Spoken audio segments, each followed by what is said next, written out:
All right. Well, I'll grab a drink and sit down and watch. Perfect.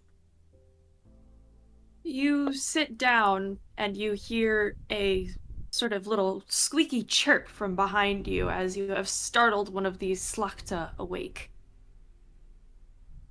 You see two I big green eyes staring at you. Her,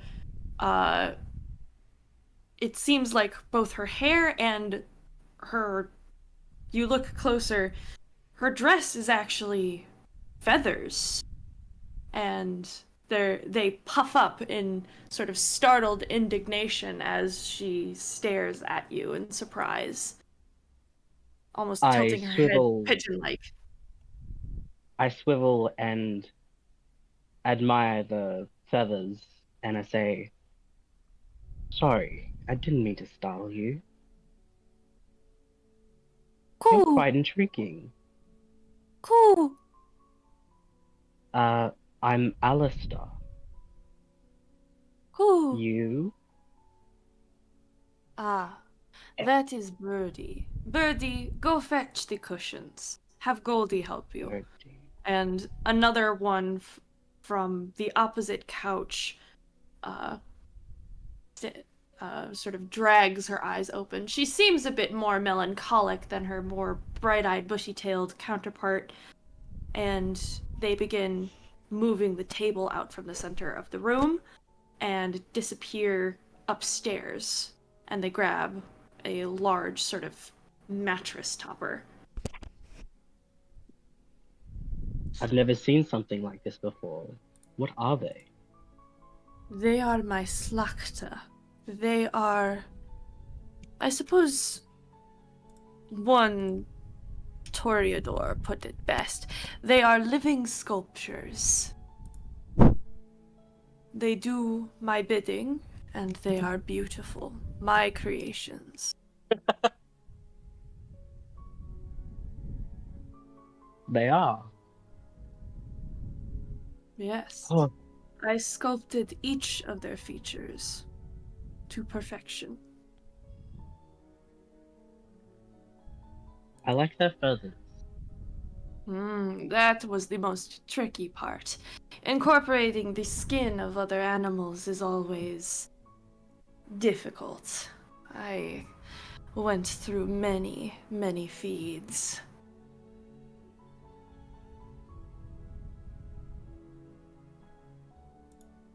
Alistair nods at this. Rise has been kind of, his eyes are kind of everywhere, looking over the two how did you pronounce Schlachta, thank you. And then back over to Xavier.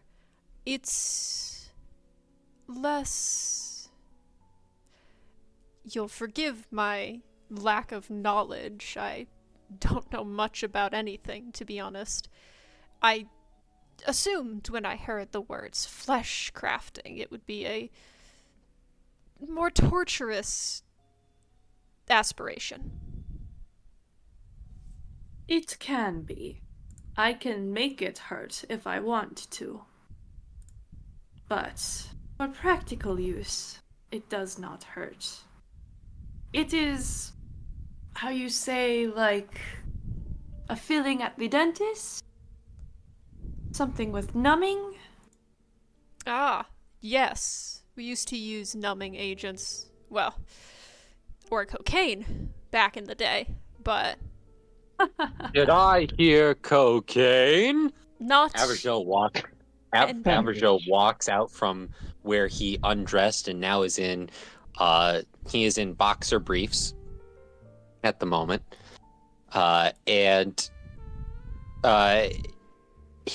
I've never had to except for maybe once explain his physicality when he is bare. He exits the door frame. Also, I put a canonical height on him at the moment. He is 9'3". Jesus Jesus, Christ. he's tall. Yes, he is 1 foot taller than he is 1 foot and 1 inch taller than the largest recorded or tallest recorded man. He is just usually about 7 foot something or 6 foot something because he has a hell of a slouch. But he walks out, and this, if you were to view him, you would say he's an Arabic man who's lived for such a long time that you can't even really tell his nationality. There are wrinkles on his body, but they are grooves and crevices. Like they were wrinkles before, but they were set into him slowly over time. His arms and his legs are built in a sense that they are not thick, but they're not thick, but they're not spindly twigs.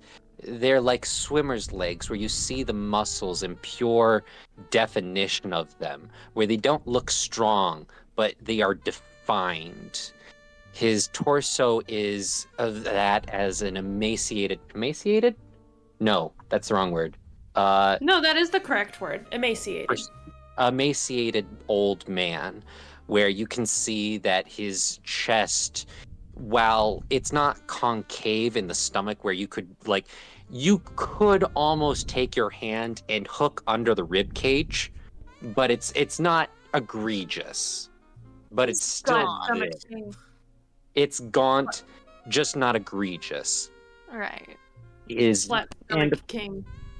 Yes.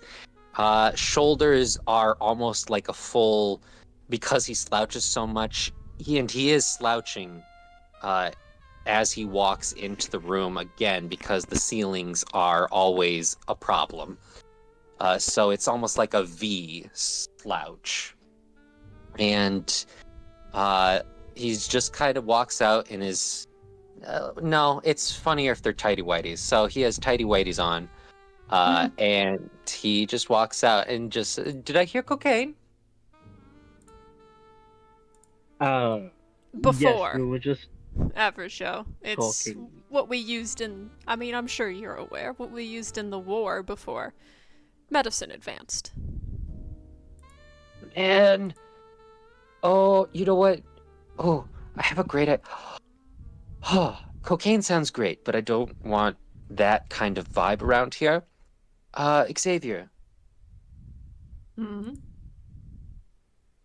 by chance, do you have maybe some alcoholic blood?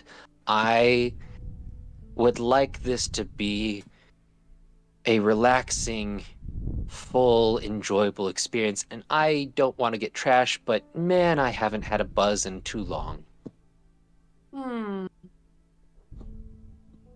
It is. This is my spa day. Does a little hip swiggle. You It can is finish mine. It is Dimitri's night off. Let me call him, and I will see. Perfect. Sorry, I didn't mean to interrupt what you were talking. I just heard cocaine and got excited. He looks off in the distance longingly and then refocuses. Mm-hmm.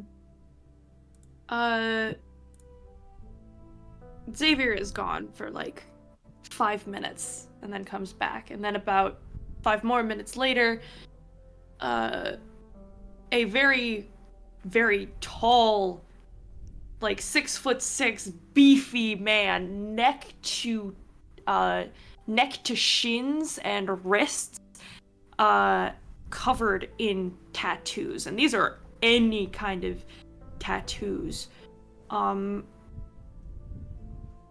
So there's different styles, different images sort of just like plastered on with millimeters in between, none overlapping. It almost looks like he is a patchwork of different skin tones. So not vitiligo, but it is a clear patchwork, almost as if he's a burn victim, but with no visible scarring. That's cool. And he is swaying slightly and sort of looks to Xavier, and Xavier gestures to Averjo, and he sort of walks over. gives a Hey there. nod. Hi there. Uh, you know, he looks over at his audience because it's Alistair and Rise, right? That have Mhm. decided to watch. He just looks over at them. Hey, you want to see something cool? He tilts his head curiously. Sure. Sure. Your version of It- cool is always interesting. yeah. Alrighty, Xavier, get ready. You're gonna have a dreamy, wonderful time. And on tune starts going just like uh just he does the full presentation of Cinderella's uh fairy godmother's bibbidi boo a bobbidi boo a bibbidi bobbidi boo. Put it together and what do you get? Bibbidi. And as he does it, he points at what was the name of this? Dimitri. Dimitri. And a vein pops open on his neck and through the air using Thief of Vitae, or I think that's what it's called. Uh, over the next 3 turns, uh, blood two rouse or not two rouse checks, two the maximum safe drink of Mhm. bloods floats through the air, swirls around Averjo, and then gets sucked right into his mouth. And then he finishes and it seals, finishing his presentation. And as he finishes, as it effects kind of sink in, he sways and smiles. Ta-da! Dimitri kind of collapses to one knee, to which Xavier like immediately walks over, but he holds up a hand and slowly gets to his feet and sort of bows to Xavier before disappearing again into the where he had come out of. Averjo, you're buzzed. Hell yeah, he is. He looks over at Rise and Alistair. How did you enjoy your show? During the whole That was a cool time magic trick. that we were waiting for Xavier to pop back in, Rise had taken a small journal out of his sling bag that he carries and had been writing to himself. And then after watching Averjo's little performance, he's like, well, that is amazing. Can you separate out what you pull out of a person? I haven't tried. Maybe. Fascinating. I can certainly try. He starts making notes again. That looked like blood sorcery. Oh, yes, yes, it was. A very, yes. We can talk as he does his work. I would like to get this started, but yes, it was some blood sorcery, and, I'm glad you can recognize that. I'm gonna go lay down in the chair. Hey, Xavier, can you lead me over and get me all set up so we can get this started while I talk? Yeah, Xavier actually leads you to the center of the room where the two bird-like Schlachta had laid out sort of a long mattress topper. Obviously, you stick out way over the edges of it. But it's a bit more comfortable to lay on than just the bare hardwood. He starts you off on your stomach. One of the Give me one moment. I'll be right back. one of the Slachta brings over sort of a vial of oil and sort of tips it into back. Xavier's hands, and he starts rubbing it, and a very nice sort of fragrant herbal scent comes into the room. Now, I cannot guarantee that this will be entirely painless, but I shall do my best. Rise is gonna kind of perk up a little bit. You didn't tell me, Evershow, exactly what are you getting done? Oh, yes. First, he does a long stretch and then fully relaxes. Just sec, Rise. Let me respond to this very chocolate amazing man. Yeah. Hey, Xavier. Totally understand if it's not painful or if it is painful. You don't have to make it completely painless. I can. He kind of looks over. Trust me, there's a lot. The pain that you could give me is probably less than I've experienced. Though I won't underestimate you if you were trying. So we're fine. You don't have to worry about that. Rise. Uh, look, As look at. you start, sorry, as you start speaking, Xavier lays his hands on your very, very, very long spine and just sort of spreads the oil up and down, just sort of helping the muscles relax. And then he starts increasing the pressure.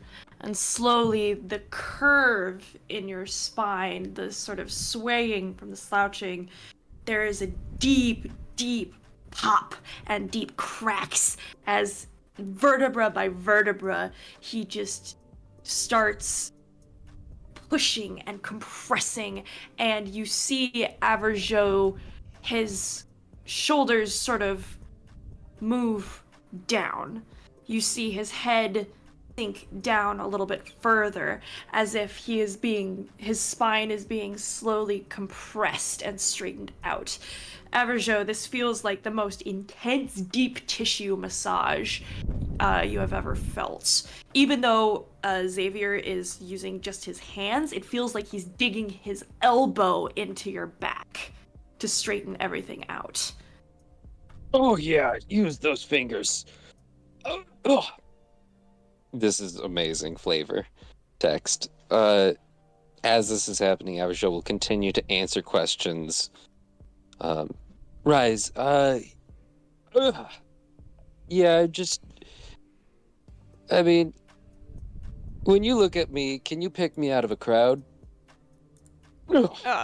Yeah, pretty easily. You're,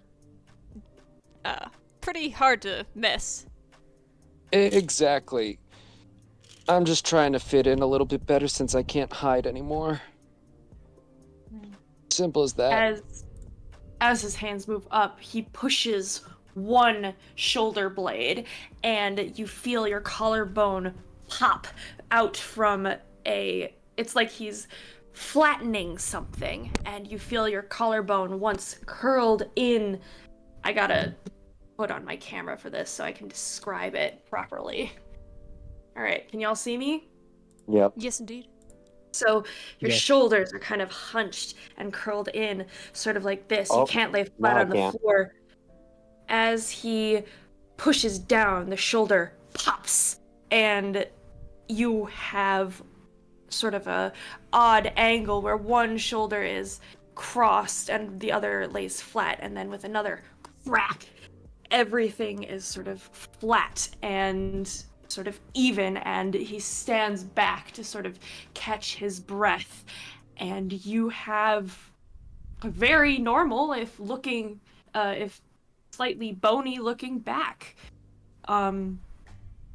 He kind of wipes his brow out of habit and just sort of pants.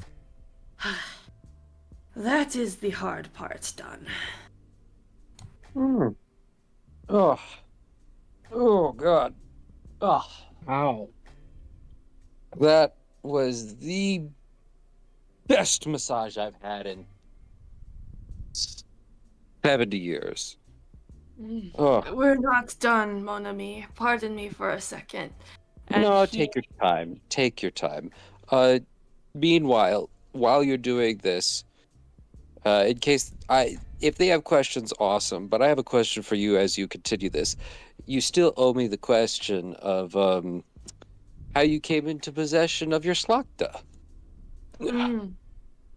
He sort of Continue. beckons, and the silver one that Alistair had startled, walks over, and he takes her wrist and drinks from it. Um, my slakta. I found Birdie, and he gestures up to the one that he had just drank from. Alone on the street, destitute, on the verge of death. She was mad from disease, and so her only desire was to flock with the doves that gathered outside of the various churches. And so I granted her wish. I made her my dove.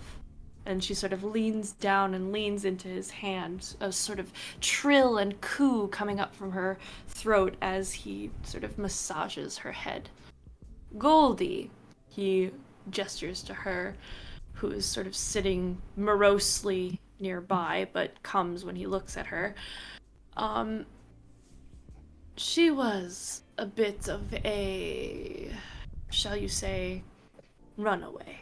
He gently bites her wrist as well, and she kind of sinks into it.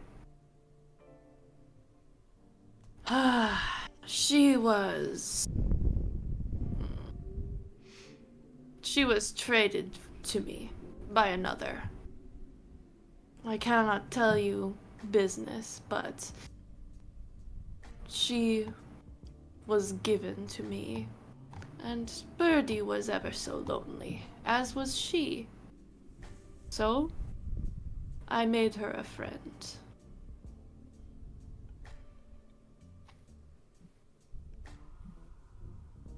And he sort of sighs, rolls his neck and shoulders, cracking his knuckles, and begins. He cups his hands for more oil that Birdie provides, and he sort of rubs his hands together and starts massaging Averjo's left arm.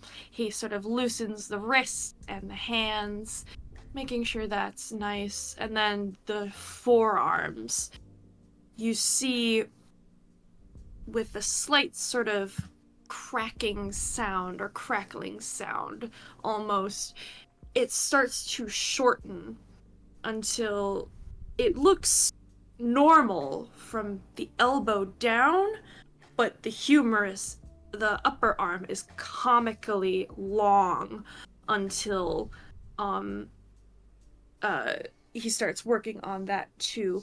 Everjo, this feels like he is gripping your arm almost down to the bone and like squeezing and compressing, and you feel like the little crackles. It's like pebbles grinding against each other, but you feel no pain, but the pressure is uncomfortable.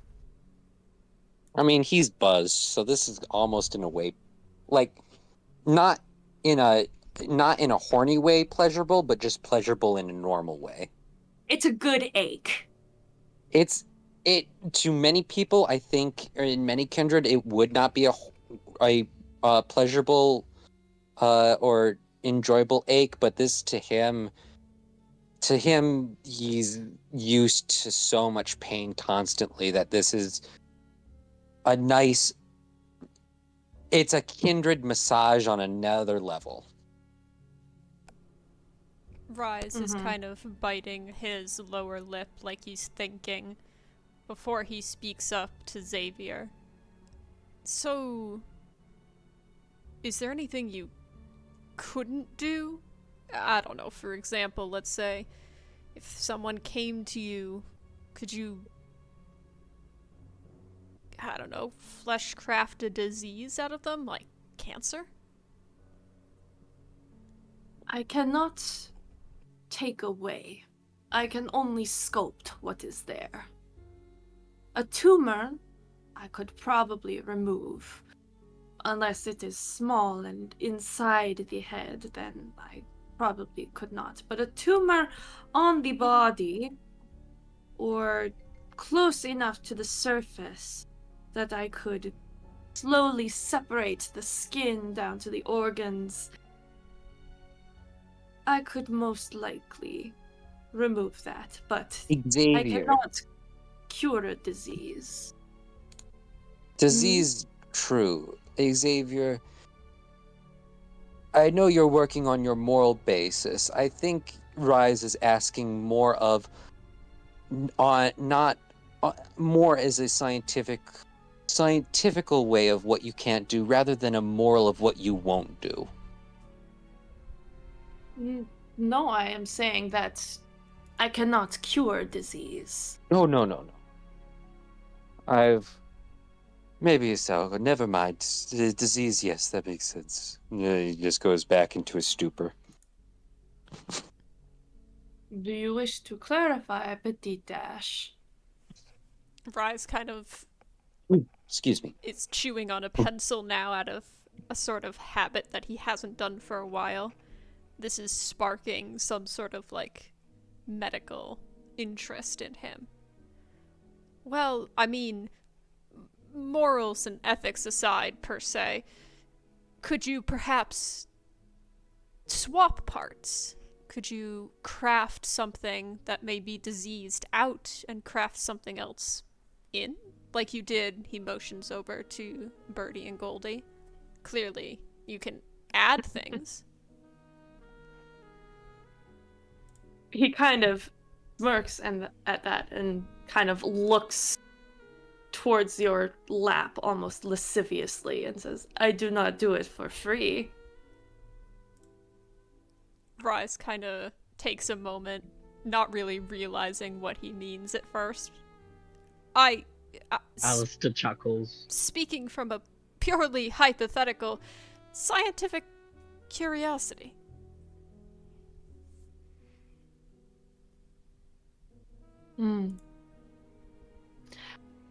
I know you, little one. I think I remember you are you are Mon Cher's ward. Yeah, Ophelia. Kind of decided to, well, take me under her wing. Let me stay here. I know what clan you belong to, little one. And no, I cannot remove what is your clan's birthright. He kind of looks away and nods. I suppose that makes sense. It would be like asking you to remove our teeth. I have done that. They do grow back. Well, Not unless I make it permanent. I don't know if I'd like to go through the pain of growing my eyes back.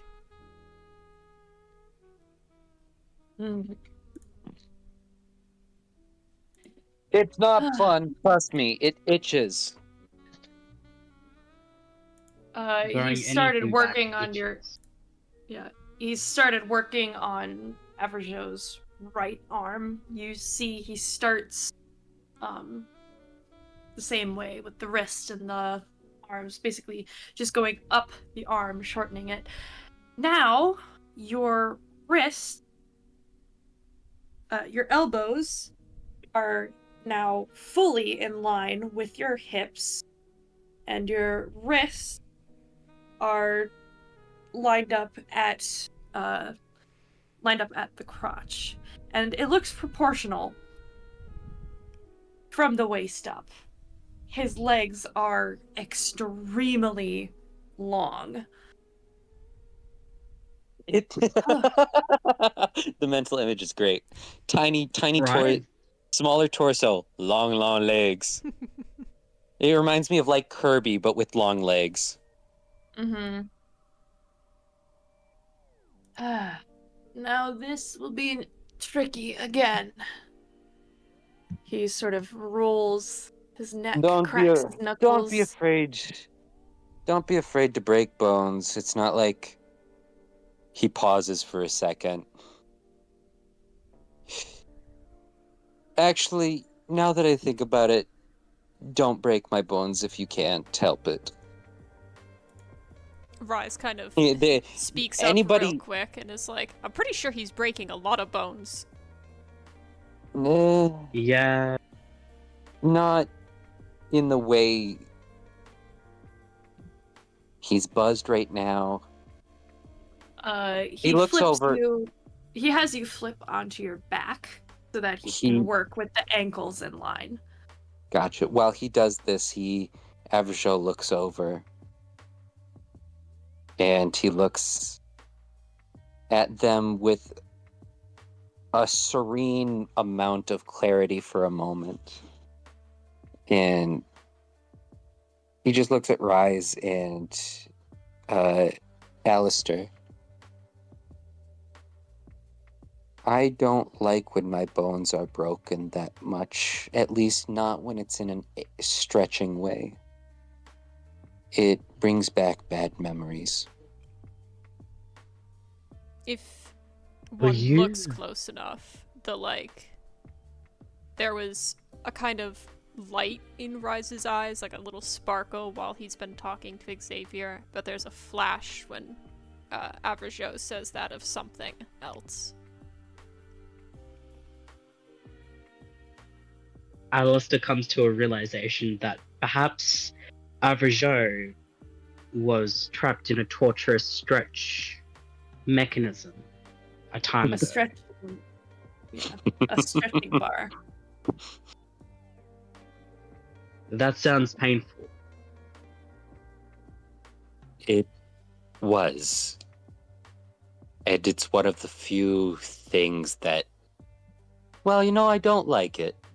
And it does bring back memories, but, he points and he winks, it does bring back memories at least. So there's some positives and negatives to it. Mm. It was before I was turned. Oh. Rise kind of has a moment where he's like, I mean, those memories are better off forgotten, aren't they? No, they aren't. They really... Oh, man, you're doing that great work there, Xavier. Fuck. Oh, Yeah. Yeah. You can see as he slides his thumbs up the shin, it just there's a crack and it shortens an inch, and then another crack and it shortens another inch, and inch by inch by inch, the height is slowly taken down until there is a relatively normal looking lower leg attached to an extremely long thigh. You see ligaments sort of twanging like guitar strings as he digs his fingers into the sides of the thigh and just continues to sculpt. To him, it looks effortless, but this pressure is causing divots in the skin. You can see the red marks from his nails sort of trailing up, not breaking the skin, but he's using a lot of pressure, but it looks effortless, and you see Xavier's eyes almost glowing bright red as he continues to do this. And at the end, he has a very proportional looking leg next to an extremely long stretched out leg. And he quickly starts on the other one. It's clear he's in the zone.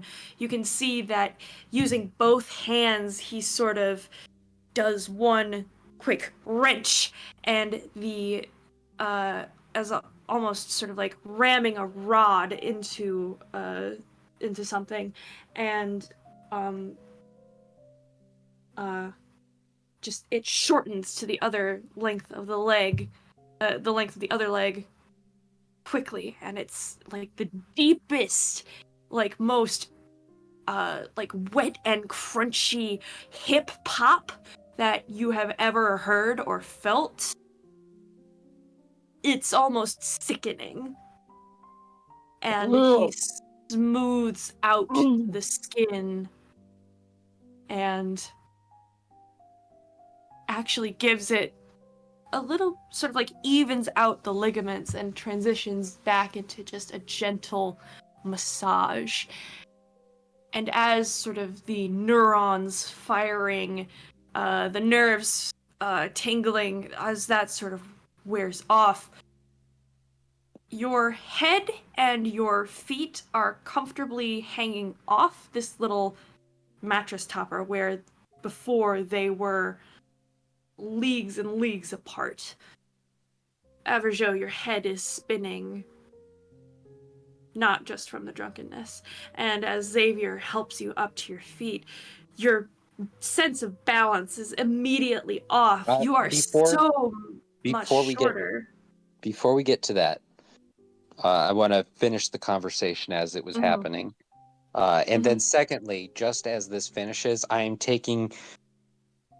I've got 3 points in my advantages in Tall Fecker. I'm taking 2 of those away, so I only have 1. Because I am nourishing myself in some way. Continuing the conversation as he is being between the mix of the left leg being finished and the right one starting is, I think, where we left off, I feel. And he's just what was somebody saying? I think it was Rise that was talking to me, to Everjo. Rise had been kind of like just discussing how he said, aren't those memories better off forgotten? Everjo, oh man, Xavier, fuck, that's good. Some memories are good because you can. He locks eyes, switching between Alistair and Rise as he talks, looking completely away from Xavier as he does his work. Oh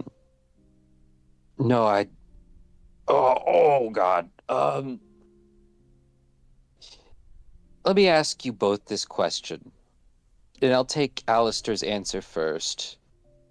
Do you have a memory? Actually, I'll take Rise's answer first, out of character, because I know you're working from 2 players on this character for Alistair there, so you can have time to think about the answer. I'll take Rise's answer first. Do you have a memory that hurts, but you're glad that you remember it because you do remember it, whether it be a lesson or just for the fact that, for me, I don't remember a lot. So whatever I do remember, I don't want to forget, especially things that are solid.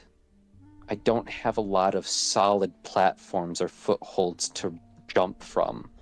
So even if it's pain, even if it's torture, I'd rather keep it than let it just dull away.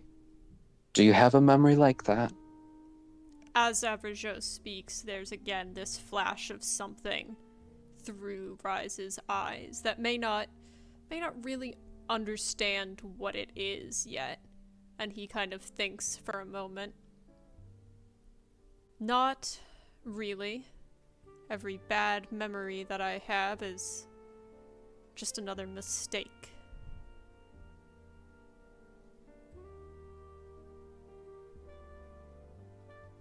But that's good. You know, that's good. Oh fuck, Xavier, fuck. Oh, that's good. All right. That's good to make mistakes. Oh, this is a little painful. That's good to make mistakes. Cause something that I've learned over time. I think some philosophers say, I'm droning. Look, if you make mistakes and you forget the mistakes you make, you'll never learn and you'll never be better. If you don't remember the mistakes you make, you're not only doomed to repeat them, but it only gets worse every time you make the same mistake. Rise kind of takes a second. Yeah, I just wish that mistakes didn't cost someone else. And not only that, but if he kind of trails off before he pops back up. How tall did you say you were going? No. Xavier has to answer the question. You don't get to ask questions. I'm asked mine. Wait, what do you want Xavier to answer? The same question that I asked both of them. What's a memory that that may be painful, but you're glad that you remember it? Did you mean Xavier or Alistair? Sorry, not Xavier. Sorry, Alistair. My bad. It's okay. Well, that's quite easy. One of the main memories that still haunts me, but I'm glad that it happened because it taught me a great lesson, was the night that my beast took hold of me when I was at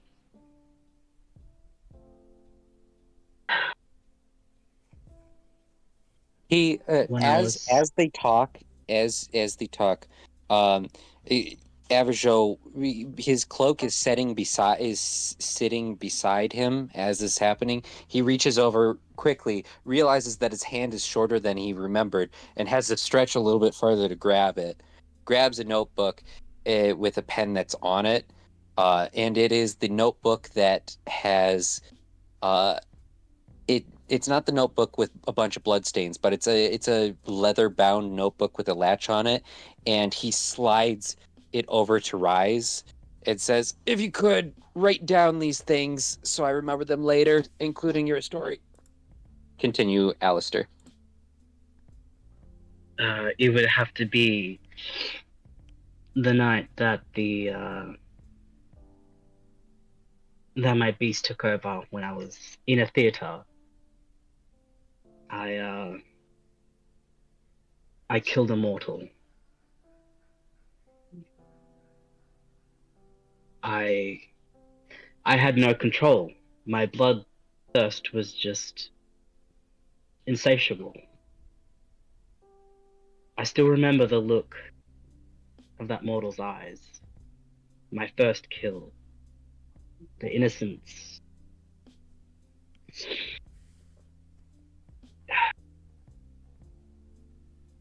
But it taught me a lesson of control and knowing how far to push my beast and knowing that it pushes back.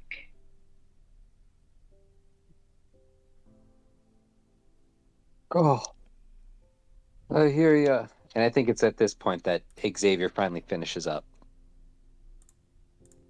Mm-hmm. Xavier Rise. will Oh, sorry. assist Avajo to his feet. Avajo, your head spins. You lean on Xavier's shoulder. You did not expect to be so close to the floor, even though now you are a respectable 6'1". Damn. I went from 6'3" to 6'1". Damn. A little over 3 feet. Avajo is now much smaller. Still tall, but much smaller. Yeah. Your vision swims as you try to adjust to this balance. After a moment or two, you're able to sort of stand on your own. But the cognitive dissonance is very disconcerting. He tries to walk over to grab the Walmart bag.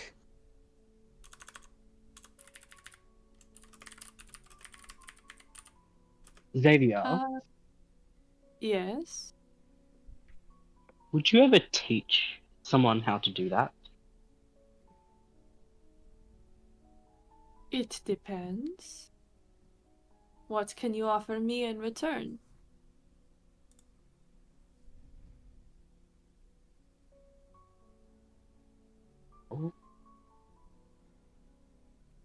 What would you like?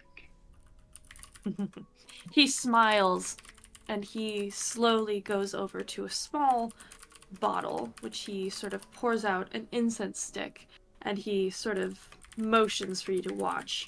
You see as he takes the incense stick and pinches it with his other hand between two fingers, you see a spark. And when he releases it, the incense stick is lit.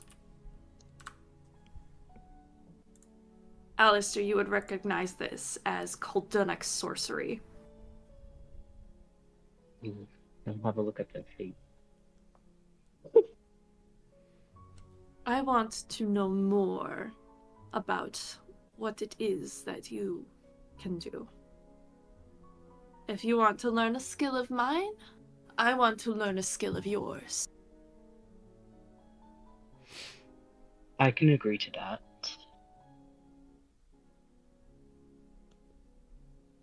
He walks over to Xavier and he whispers in his ear the things he can do.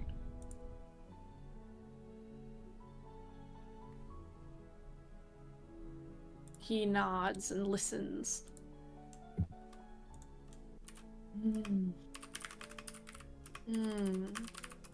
I will find a skill of equal value. Agreed. Keep me informed when you come to a decision and time. Very well. I shall keep it in mind. Thank you. And he looks over at Rougeau, noticing his height. Welcome back down to Earth. He walks over to the Walmart bag as you guys talking and just kind of stumbled over his own feet, falling over for a second, and then just kind of crawling over to it and just laying down like 5-star, just laying down and just throws the pair of sweatpants and the hoodie over to the two of you. It says, just puts his arms out, raises them as he lays on his back, and just says, "Dress me." Alistair smirks and walks over to the thrown pieces of material that landed closer to Rise, and he whispers to Rise, Rougeau reminds me of a fumbling fawn trying to walk again. Rise had like tucked his journal and imagery. pencil away, and he takes the sweatshirt or the pants, whichever landed closer, and he just chuckles. So, you think he's gonna forget that he's short? I bet you $5 that within the next 5 minutes, he's gonna fall on his ass again. Probably. I feel like he's gonna try to reach for a shelf, and even without the memory issues, he's gonna realize, oh crap, I'm not 9'3" anymore. I think Xavier kind of helps up Averjo again, and looks up, looks at Averjo. I would like to mesmerize him and plant a submerge directive. It's not malicious. That's by all means, give it your try. I don't think, I think he will unintentionally fight this, so I don't remember what the dice pulls, so you tell me, Story Master. Okay, so I am rolling the dominate and manipulation. I will blood surge. Sweet. Just tell me what I roll and I'll roll. I'm at hunger 1 now. Fuck. What's... It doesn't say... Fuck. It's a Mesmerize is against the pools of, here, let me take a look at the Dominate wiki. Dominate! Let's play VTM Dora the Explorer. What do you do, Dominate? Swipe or no swiping? Alright. Let's see. Cloud Memory. Nope. Mesmerize. It is opposing pool. Intelligence plus resolve. Okay. I have intelligence of 1, resolve of 3, so I have a dice pool of 4. I rolled 7 Oh, because I was shit. blood searching. Okay. Well, here we go. Let's see if I can. What? All right. All right. Tell me what the successes you get. I got 6 successes. I got 1. You succeed. Xavier looks Averjo right in the eye. And Averjo, you cannot Hey there, look away. pretty. Your mind sort of goes blank for a moment as your mind focuses on what Xavier is saying, and he sort of helps straighten up your posture. And he says firmly, "Don't slouch tonight. Do not slouch. Make sure you keep your posture in check." And he releases you. And you are now standing with very good posture. Oh, yes. I love it. And it Now, feels very comfortable and natural. all right. So, the exact wording was don't slouch tonight. And then you added on watch your posture, correct? Yes. Okay, because I have to look. I've got a few submerged directives that I have to keep track of for Averjo. So, good to know. Watch my posture, but don't slouch for tonight. Good. All right. Noted. I'll put that in my Averjo notes real quick. Give me a second while I do that.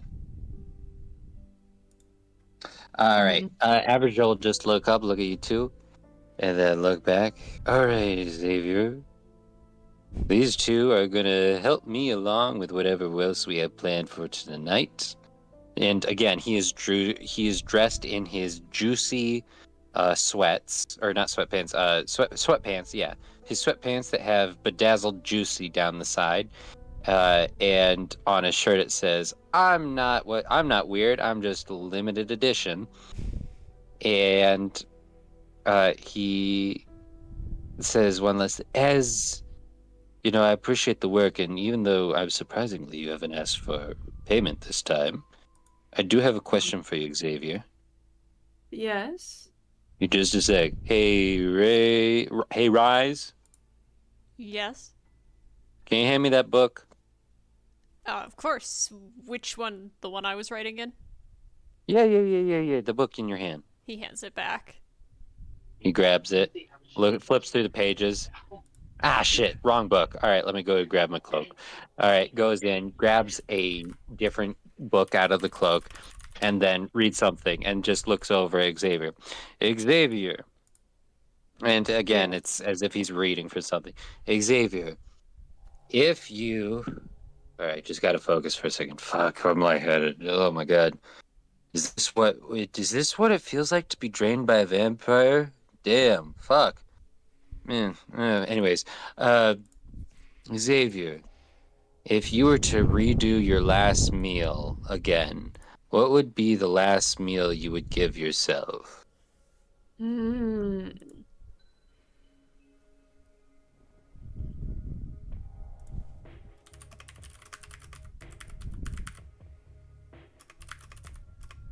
Give me a second.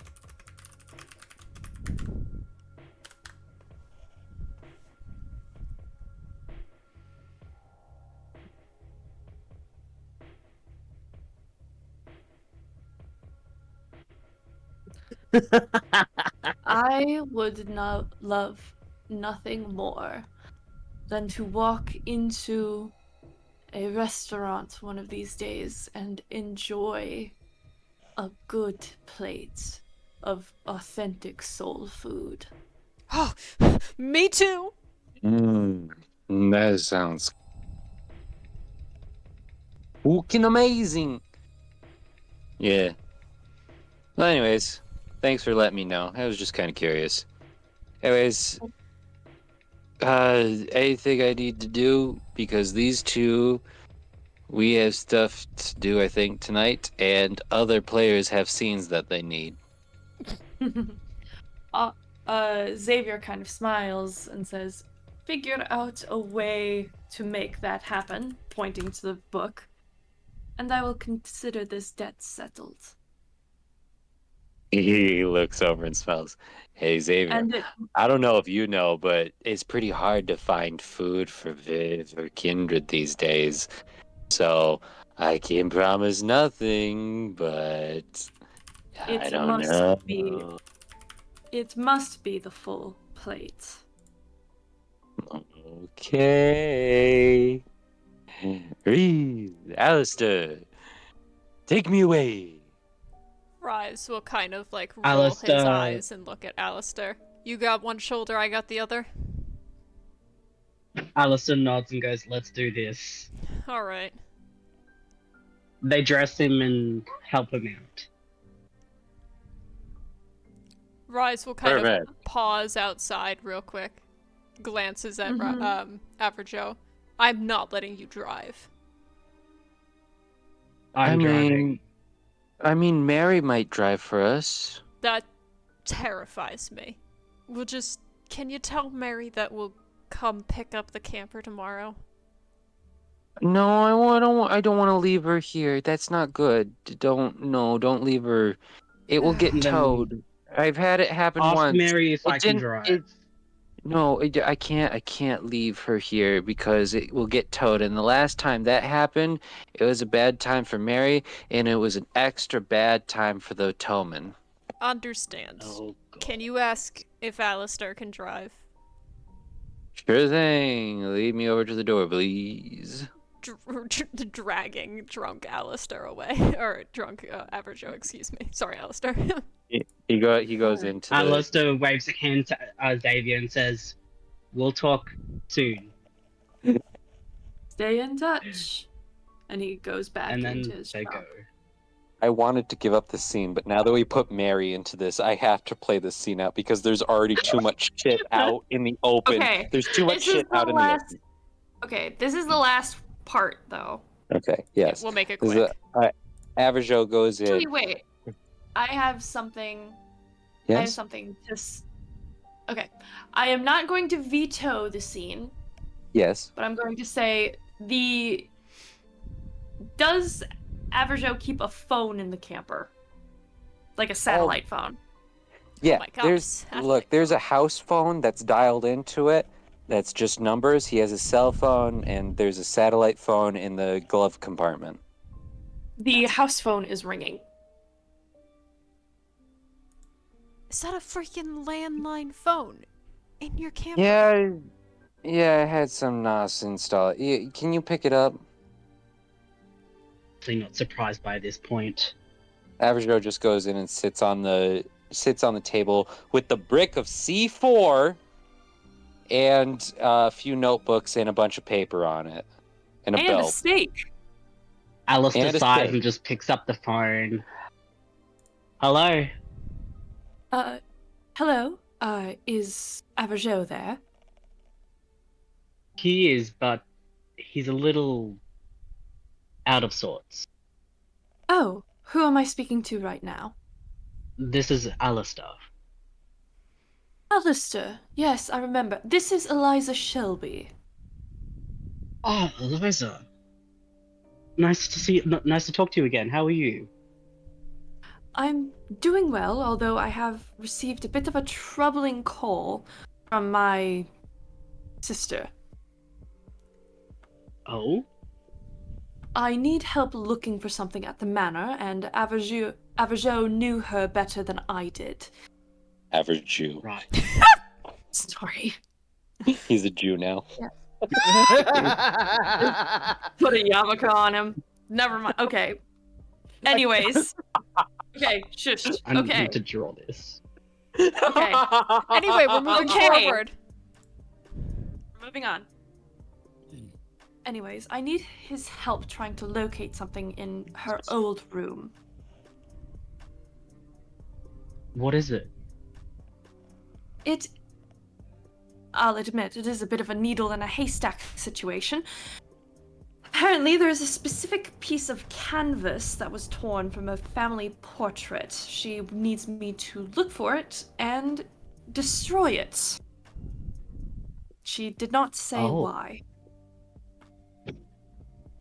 Very well. I'll pass the message on to Avrajo. Yes, thank When you. would you like him over? Would you mind? I would assume sooner rather than later. She was quite panicked, but I assume that we may have a bit of leeway. But I would assume sooner rather than later, as it has been a night since she's called. Yes. All right. I'll tell him right away.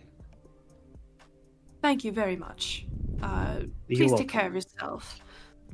And You she too, hangs Eliza. up. He hangs up and turns to Avrajo. Well, that was Eliza. Oh, that bitch. Cool. It Rise seems her up, sister. Chunks.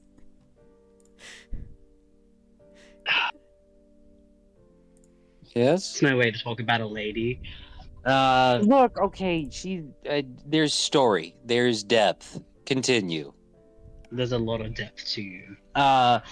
Eliza's sister needs your help to find a piece of canvas that was ripped from a family portrait. Needs burning right away.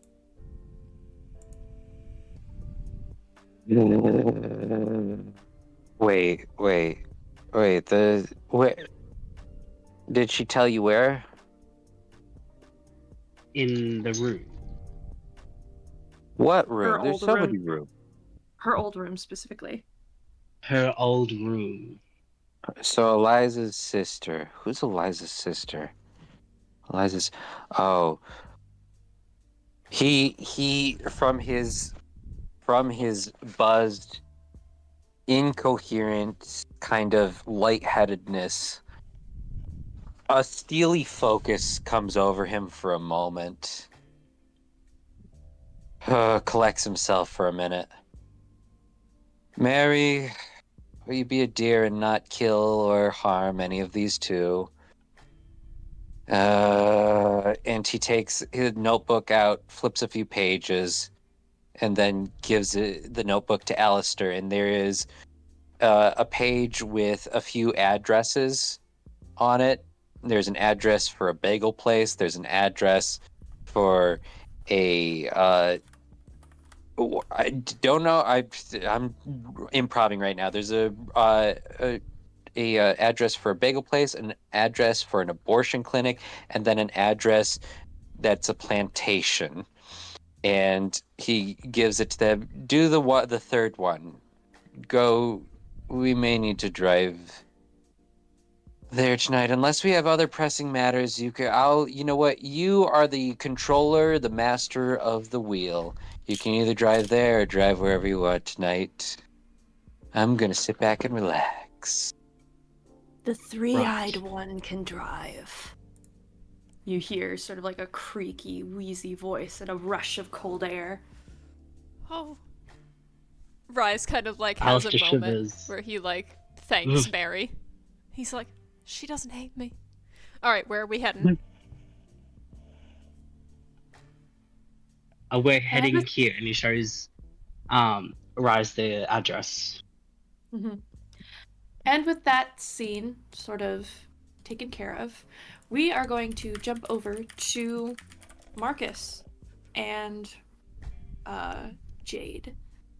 So, you have had a lovely sort of romantic walk in the park, or walk around the block. And you decide to head back.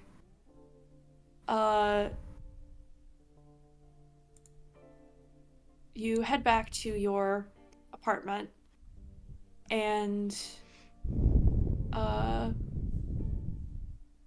you find that waiting there are two things. Does Marcus have like a landline phone? Yeah, he has one. You see that it is sort of chiming, indicating that there is a new voicemail, and it is also ringing. And there is a black envelope with a berry red seal sitting on your welcome mat.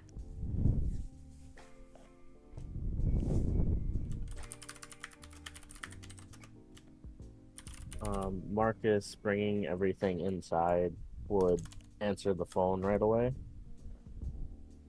Vale, if you please.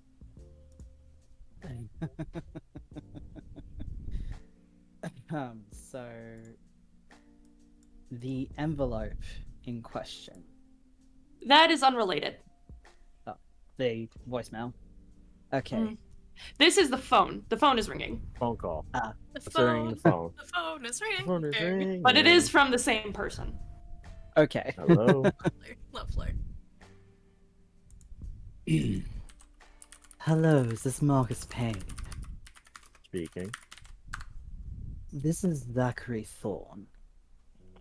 I hear that you have a campaign going on at the moment to become the mayor of New Orleans.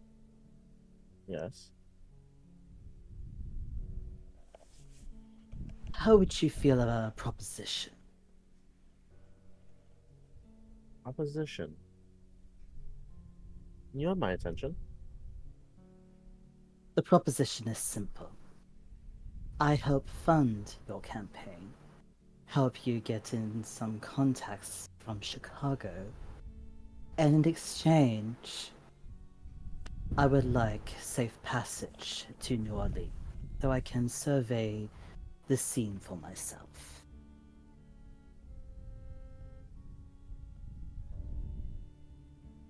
This campaign has intrigued me, and I would like to see it in person. Very interesting. I can definitely have safe passage guaranteed for you.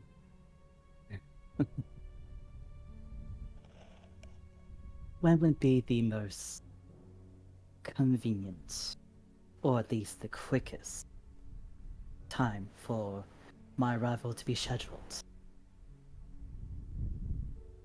Scrolling through his phone, he'd be like, I could have you here in 2 days. That works out brilliantly. I have a few things to sort out first, but I will wire the funds to one of your accounts. I look forward to meeting you in person, Mr. Payne. As do I. And he... See you soon. And he hangs up. Now even more intrigued, Marcus would go for the envelope first. What's that about? Someone from Chicago is offering to help fund my campaign for mayor in exchange for passage here.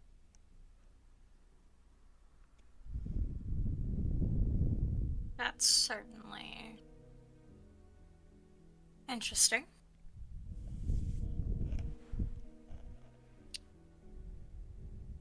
So the letter then? Yeah. That I don't know yet. Then let us not wait another second. You turn over the letter, and it says your name, but it is in a frighteningly familiar script.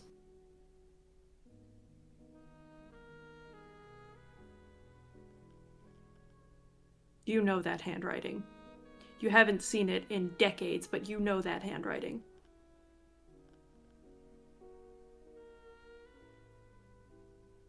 Marcus completely freezes for a moment before fully revealing everything that's inside. You open the envelope. Inside, there are 3 things. There is a ticket. There is a program. And there is a letter. A card, really. The ticket and the program are to Jade's next production of Sleeping Beauty. The ticket reads Box 1, 8 p.m. The letter reads Tomorrow, 8 p.m., New Orleans Ballet Theater. Box 1. Don't be late, Corazon. A.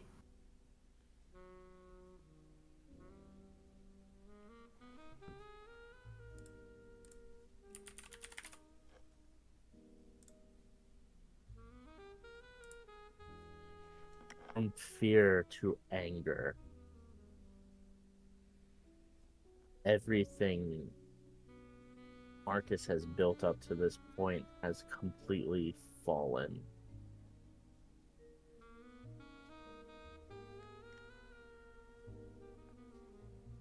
Marcus? My love?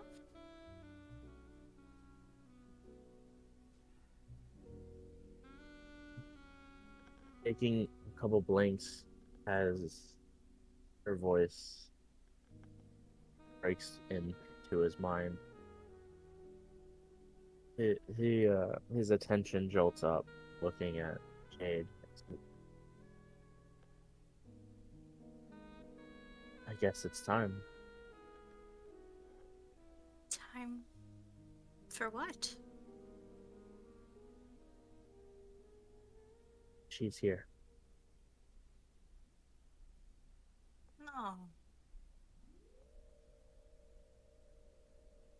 And he would pass over the envelope to Jade, letting her speak the contents. She takes it. Jade, at the bottom of the letter, you notice in a fine print. P.S. Come alone. If you call off the performance, bad things will happen. This bitch. This bitch.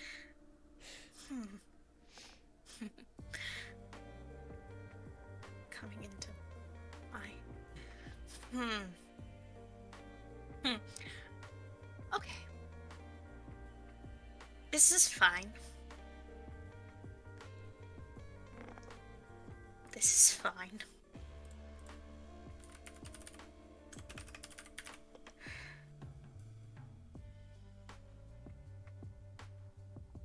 We're gonna do something. We're going to make a plan, and we are going to figure this out.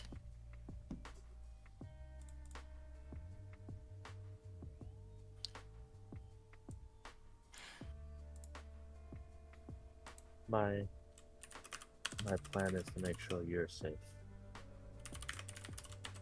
My safety, as much as I do value it, I value yours a touch more.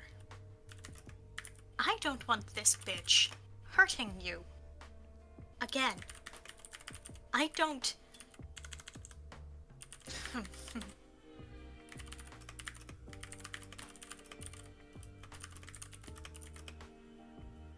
she will learn the meaning of a woman's scorn.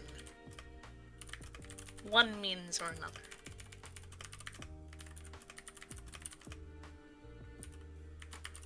A genuine smile comes across Marcus's face.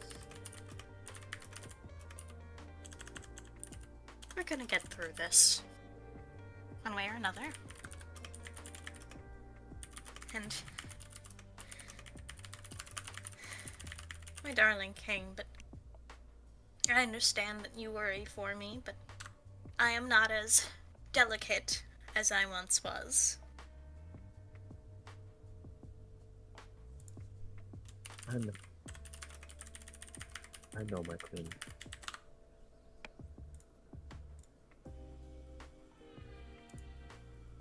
And I would hate to walk this path alone. Then we won't. Like tonight, we shall walk this path hand in hand.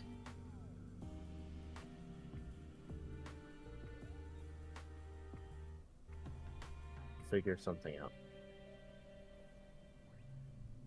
We always will. And we always do. Again, turning to see the blinking voice message left on the line.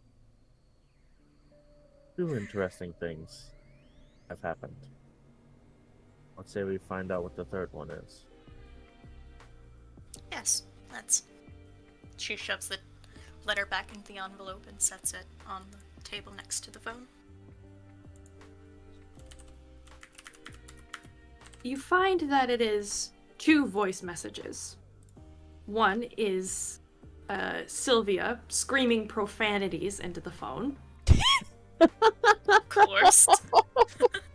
The other is a message from the same person that you just spoke to, Zachary Thorne, basically laying out a deal or just saying that he wants to talk. It seems he called a few hours ago, didn't get a response, tried again just as you got home.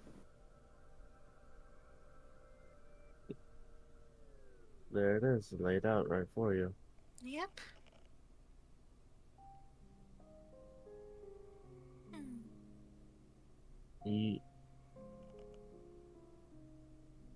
If Marcus could, his face would be pale. Almost like a ghost. Like he saw a ghost and he's trying everything he can to keep this happy facade up.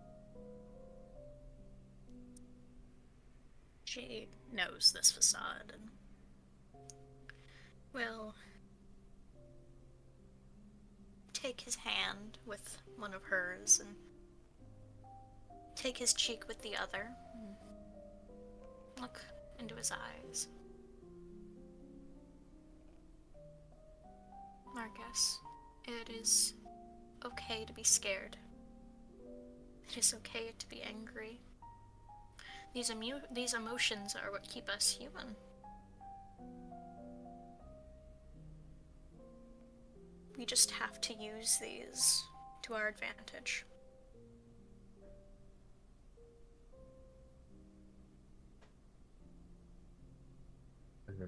I know.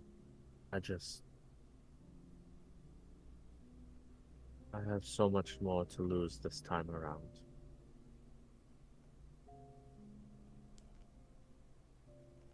You have more help this time, though.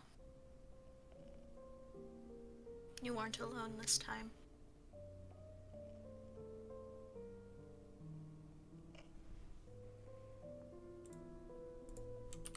I don't know what I would do if I lose you.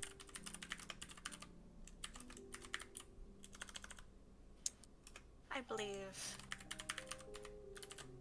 you'd find a way. Of course, after some dramatic act of love and desperation, of course, but you'd find a way. It'll hurt. Yeah. But passage of time eases the ache. If I were to lose you, I think I'd end up spending the rest of my own life avenging you, making sure everything I do is in your name. Every action, every dance, every graceful maneuver, in the name of pain.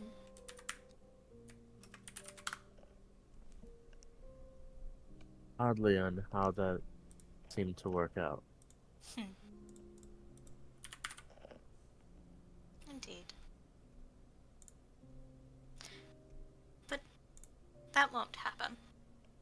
Because we are going to get through this together, and we are going to kick this bitch's ass.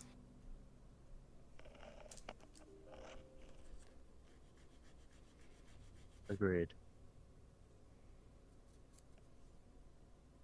She will rule the day she ever darkened our doorstep, or ever stepped into our city. Our city? Of course, our city. I am Mrs. Payne after all, and you are Mr. Payne. King and Queen, we are a matching set. So, Mr. I don't know. Mayor. She elbows him. I truly do not know how I was able to get this far without you. You are far stronger than you give yourself credit still for. dying.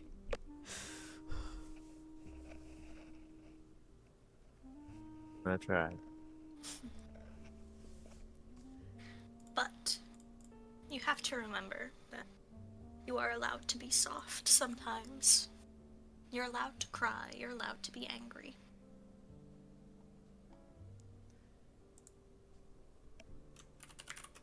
She draws him into a hug and pulling him close. He hugs her back, like tight. Deep inside, hearing his beast screaming for vengeance. Hope his humanity still fighting for the moment that he has here. I think with that lovely moment, then we shall transition to another couple. Rise, if you would please be Molly for me. Sure. All right. Sugar Plum, are you sure for the 15th time that this is where you want the couch? I don't know. What do you think? Maybe it was better in the other spot? I am setting it down right now. Oh, you're so strong. Thank you so much. I promise. That's definitely that's good. Are you sure? You don't want it another inch to the left, to the right? She kind of like bites her nail for a second. Is it centered? She quickly adjusts it slightly. Now it is. You want it on the fucking ceiling? No. I didn't ask for the ceiling. It's good. It's good where it is. I promise.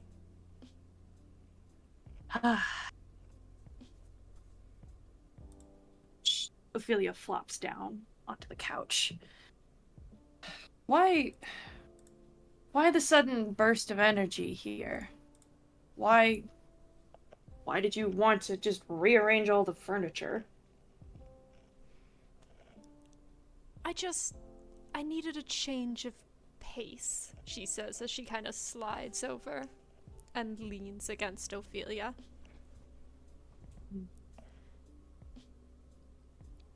Sugar Plum, you know I would do everything for you. I dusted the ceiling fan, I helped you vacuum under all of the furniture by lifting it up. I completely flipped the orientation of the living room while you were cooking, only to readjust it after we finished eating, and now... what? What next? She kind of sighs. I'm sorry. I don't mean to make you do all this work. I shouldn't have. I just needed something that I could control for a little bit. She leans closer, kind of resting her head on Ophelia's chest. She sort of curls an arm around her. Her eyes sort of glimmer a green color. Sugar Plum.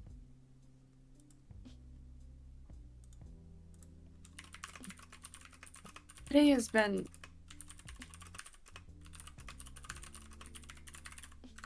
I don't even know how to describe it because I can't remember the last time we did something like this. Molly will kind of turn, offering a small smile, taking Ophelia's face in her hands. Is that a good thing? Or do you not like it? I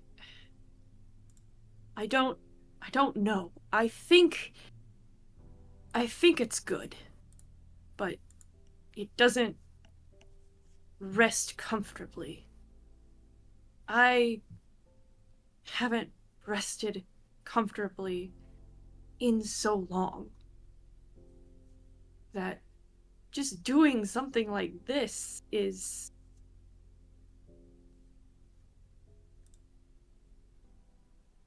I don't know.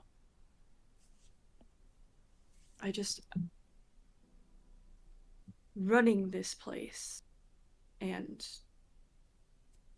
being a baron, everyone is looking to me for answers, and I don't have any. I don't want to give any. But somehow that responsibility has been thrust upon me.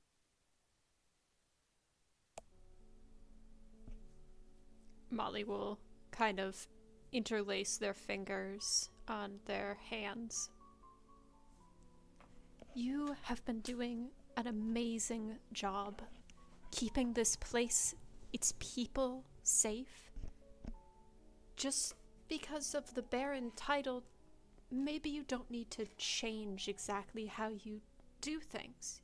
You have Marcus, you have the others. I don't deserve them. I don't deserve these people following me, looking to me for answers. I don't deserve to give those answers. I don't deserve you. She squeezes their hands. Don't even talk like that. It's true, Sugar Plum. I'm not good. I've never been good. She smiles a little bit. You're more And good. no matter how many people insist otherwise, in my soul, I am not good.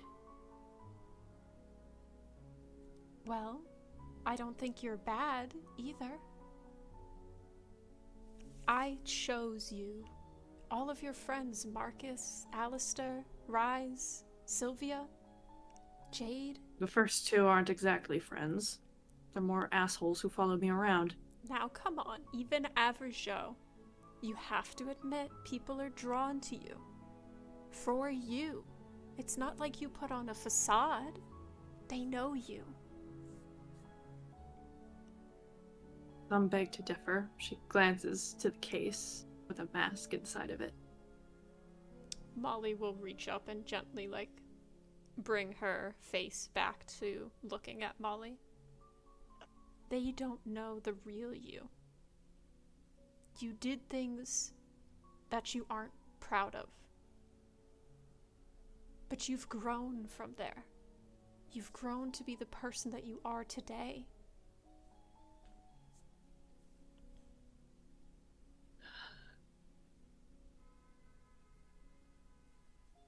I don't even know who the real me is anymore, Molly. And Molly can see Ophelia's eye color shifts slightly. Well, if you're asking me, Ophelia is a strong, independent, and ferocious woman who is also kind and sweet and incredibly sexy. Okay, now you're speaking from bias. Well, I don't know what you mean. I think you could even ask any of the group and they'd agree with me. It's because of these, isn't it? And she points to her chest. Well, that helps. And I will not ask Joe. Fair enough. His opinion does not matter. That's fair. And those do help, but it's more about what's in here. And she kind of like gently caresses across, tucking some of Ophelia's hair back. And what's in here, gently pressing her hand where Ophelia's heart would be beating if it was. My ribs? My brain? Now you're just playing dumb. You know me.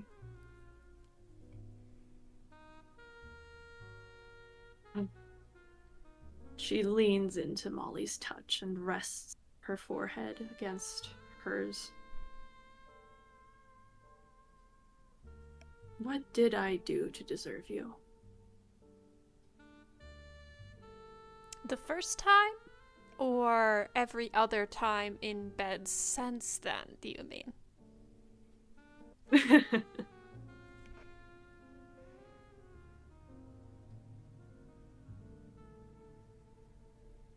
Molly will gently press a kiss to her forehead and then to her lips. You're just you.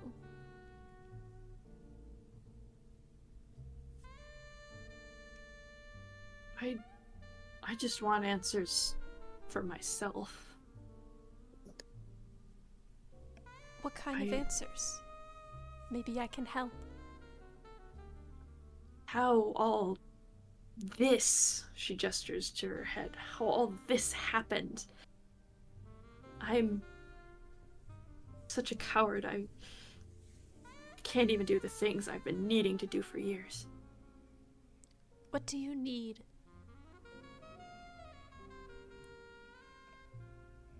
She sort of sighs and leans forward, rubbing her face. Forget it. Molly kind of frowns a little bit. If you don't want to talk about it, that's fine. But I'm not going to just let it go. You asked me for forever, she says, kind of holding up her left hand with the ring. And that means all of you forever.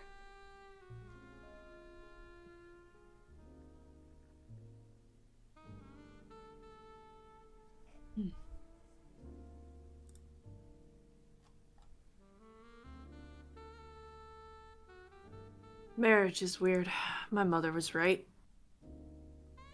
Wow. Is that an insult or a compliment? Both. Well, you can't take it back now. She kind of gets a little serious. At least I hope you wouldn't. Never. And she sort of sits up and caresses her cheek. Molly will lean into the touch with a smile. The day that I'd sooner stand in sunlight than leave you. The day I leave you is when I can squeeze blood from a stone. Molly chuckles. Well, with all the things that are going around, let's hope that's not possible. As for sunlight, I would hope not. I'll haunt you forever. You'd have to drag me from the underworld to do that. I'd be the one dying. Well, that's true. But, you know, she kind of has a moment looking at her own hands. Eventually, we'll have to talk about that, but you know we traveled to the underworld to get you. Yeah. I wouldn't want it to be too much of a hassle. I'm already dealing with one other dead person.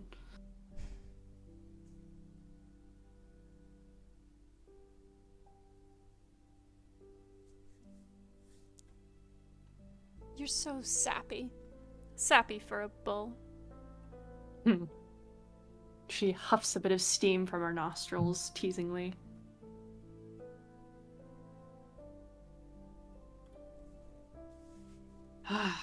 So, the rest of the night, I can order you. Excuse me. I can order you a pizza, and then we watch. What was that one show?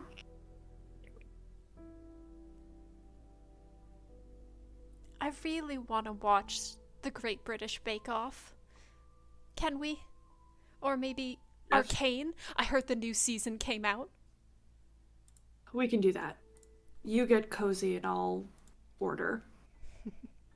And Ophelia stands up, but as she does, there is a knock on the apartment door. There shouldn't be. Fuck? There shouldn't be anything. There shouldn't be anyone up here right now. Did you invite someone else over? I can grab the door if you want. No, I'll get it. And she walks over and looks through the peephole and looks. And, like, who the fuck would I invite? And she walks over to the door. Knowing my luck, it's probably one of the.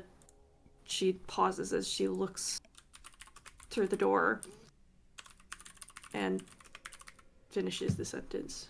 Freeloaders. And she opens the door, and a older Asian woman is standing there. And Molly, you would also recognize this as what was her name? I think this person's also yes, this is Morgan, the owner of Broke and Broken. Ophelia, can I come in? Yes, of course. Is there something I can help you with? Yes, I closed the store early today. I wanted to make sure that we wouldn't have to worry if you were working. What could be so important? You never close the store early. I believe that this will be a bit more. You'll see why. Molly, dear, would you mind putting some tea on the stove? Molly quickly stands up and puts the blanket back on the couch. Of course, definitely. Please, have a seat. We, recently remodeled. Or rearranged. And used the good stuff, Molly. Of course. You know what canister it's in. Will do. She goes off to make the tea. Morgan sits down at the table and produces from her coat a manila folder and a set of keys and slides it across to Ophelia. Ophelia looks a bit perturbed at this. What? Those are the master keys. What is this about? Ophelia, it's high time that I retire. And I see no better person to inherit this business than you. You have protected this space for many years, and your kind always survive better than the nightlife. How do you... She holds up a hand. Tony filled me in. Don't worry. I don't have any other ears to spread it to. I am retiring, but I am also taking a leave of health. You're dying. I can tell. Yes, that's why I haven't been around as much. How long? At least another 6 months. Perhaps I'll still kick around for a year. You know me. I am always a fighter.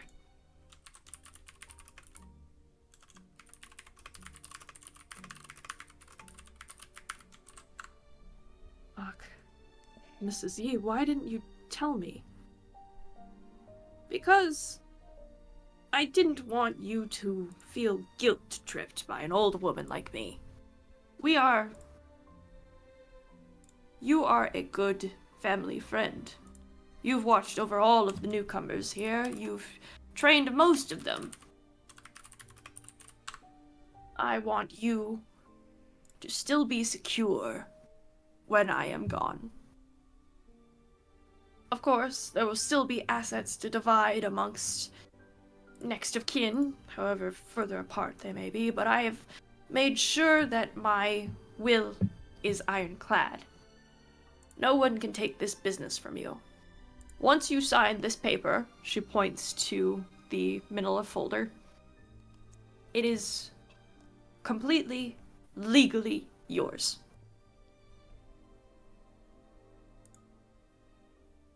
Molly will set down the tea as she's kind of taking this all in.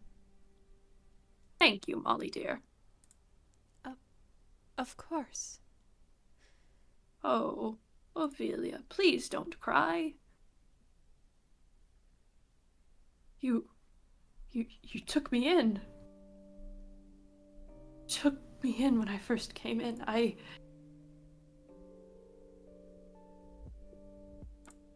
You looked after me. I had nowhere else to go. Everything that I've built here, I've built off of your effort. If you go, then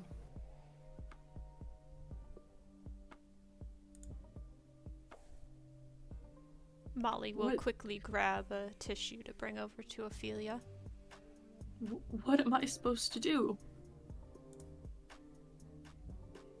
Ophelia, you have always been so strong. I'm so sick of people calling me strong. I'm not strong, I'm a coward.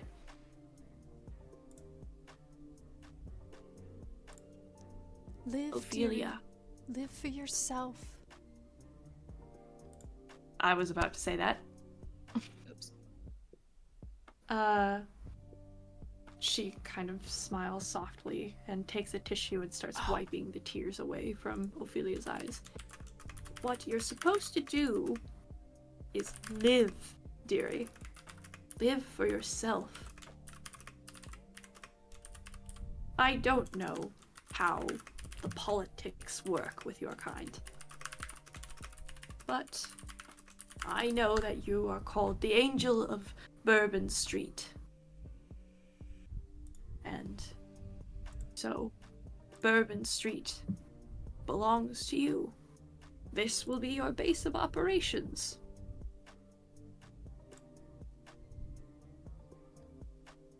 I don't want to be a leader.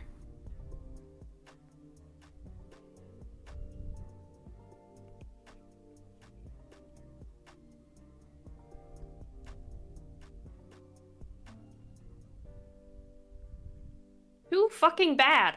Put on your big girl pants and just seize the world. You have all the time in the world, and I have none of it. And before you ask, no, I won't. I won't become one of you. I know it's not a choice made lightly, and I am satisfied with my life. I've had my time in the sun, so to speak.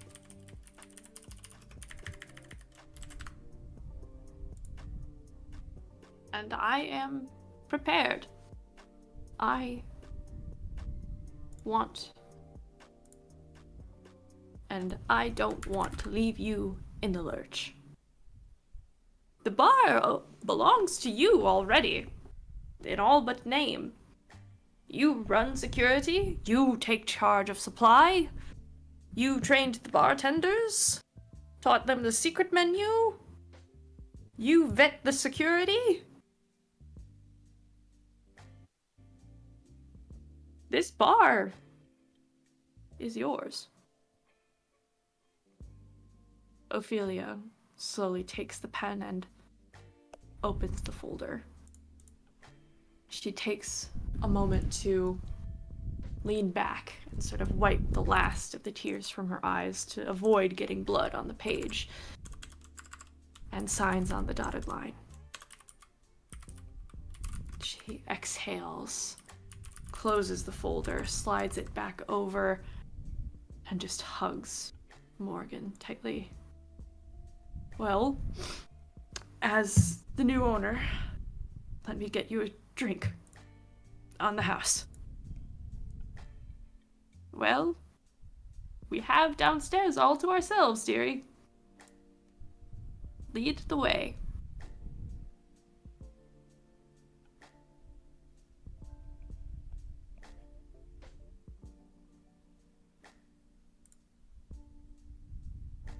I just can't believe it, you know? Oh, I know. It's a bit of a shock, but I don't want you to mourn me. In fact, I'd rather you name a cocktail after me.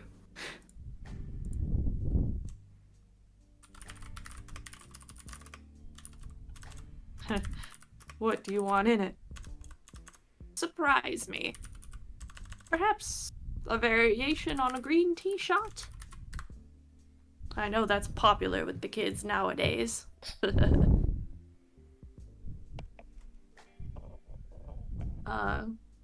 Ophelia helps Morgan down the stairs. I'm assuming Molly is following. Yes, she'll follow quietly. She helps her downstairs and sort of goes behind the bar while I'm just gonna call her Mrs. Yee to avoid confusion. Mrs. Yee sits down at the counter. To think in the 1970s you pulled me off the streets and gave me this apartment. I know. I remember. You were like a wet cat standing out in the rain. Well, more like a wet pit bull with all those muscles. Yeah.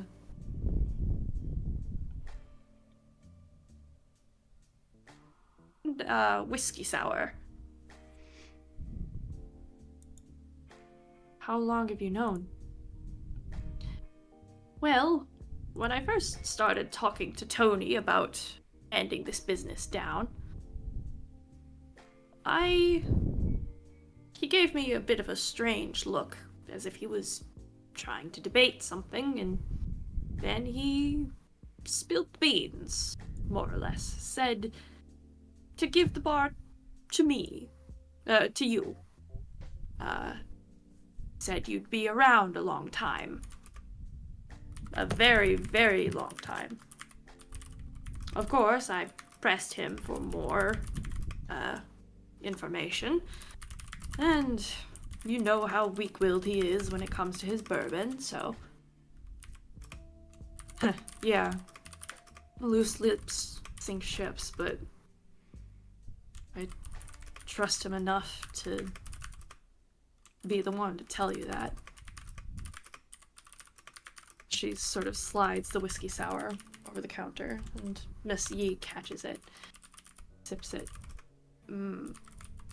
Perfect.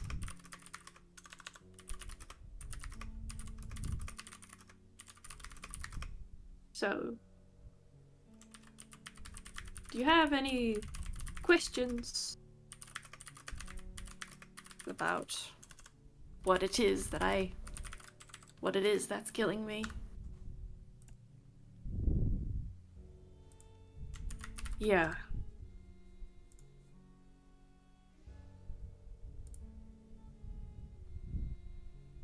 Started in the liver. It smells foul. Well, you'd be half right. My liver and my lungs are going. You know, the 70s, smoking, drinking. The old ticker just decided it was time to give up. So, it's a ticking clock.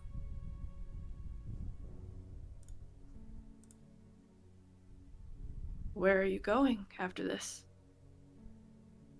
I'll probably move further north. I have some family. Will you be buried next to Mr. Yi? She kind of pauses for a minute, thinking on it.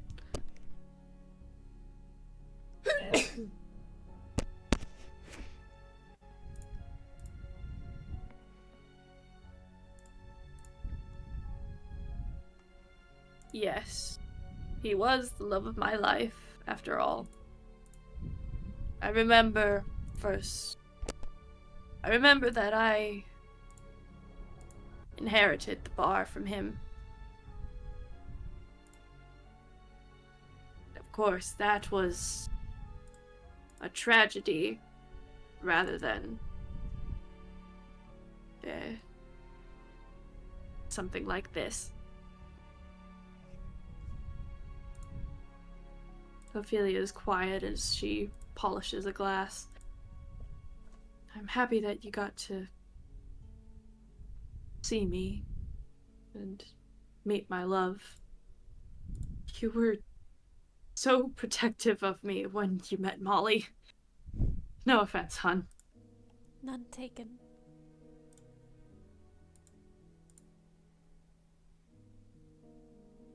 I remember the first time she came into the bar and asked for me. The look on your face. Thought you were gonna leap over the counter yourself. Oh, I'm far from spry enough to do that now. But I was a bit iffy on it.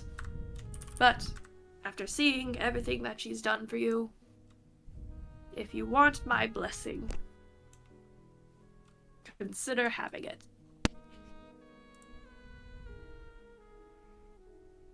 Thank you. I'm just sad that perhaps I won't get to see the wedding. Molly is tearing up a little, trying to keep herself under control. I'm sorry too. I can try. Because I'll try and make it happen. I don't have anyone to give me away. Oh. My mom would have loved you. You had the same Spitfire, make do and mend spirit.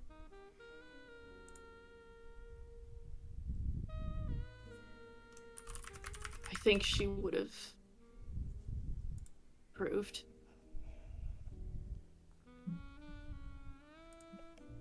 Oh, Ophelia. You don't have to rush on behalf of me. Take some time, save up. In this economy, Lord knows you'll need it. But for now, I want you to just focus on your love. And she sort of smiles to both Ophelia and Molly. You told me that you saw me as your child because you could never have any. Is that true? Yes, it is. After the crash that took Mr. Yi, my body was too frail. If I carried a child, I would most likely die giving birth to it. Finding you at my doorstep was like being given a second chance. You were hard-working as any daughter or son.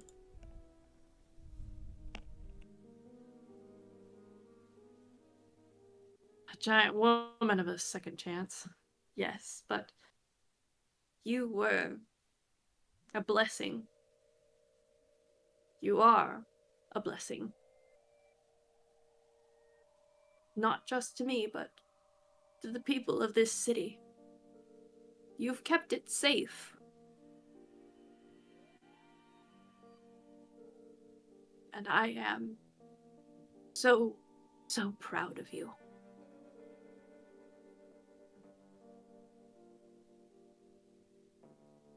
Ophelia almost looks like she's about to start crying again and sort of clenches her fist.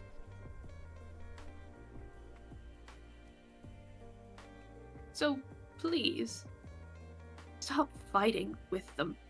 I'm old, but even I can see the shifting in your eyes. Oh. I'll try. I promise I'll try.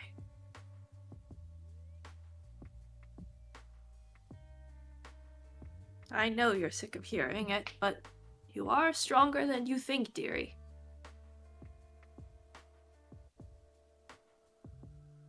And not just physically.